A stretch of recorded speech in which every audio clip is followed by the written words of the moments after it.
This whole story illustrates how God makes his home in the humble.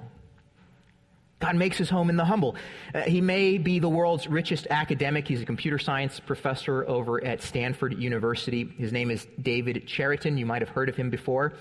He wrote Google its first check as an outside investor for $100,000, and today he's worth over $6 billion.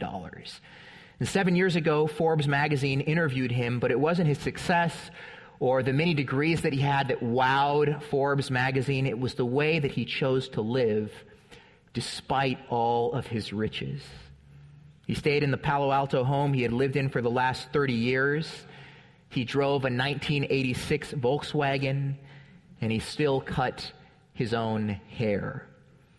The shocking thing about this man, Cheriton, was that here was a guy who could live in any home he wanted and drive any car that he could dream of, and yet he chose the humble home he had lived in his whole life, or most of his life, and he drove a very basic car.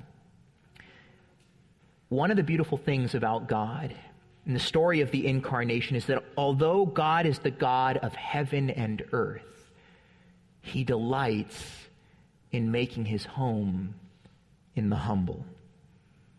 Not in the powerful and in the popular necessarily, but in the hungry, the weak, and the broken. Think again of Mary's words here, the words of her song, the Magnificat, verse 48. He has looked on the humble estate of his servant. Verse 51, he has shown strength with his arm. He has scattered the proud in the thoughts of their hearts. Verse 52, he has brought down the mighty from their thrones and exalted those of humble estate. Verse 53, he has filled the hungry with good things, and the rich he has sent away empty. And just think about it. At the heart of Mary's song of praise is this idea that God brings down the proud, the arrogant, and raises up those who are humbled and broken and in need of grace.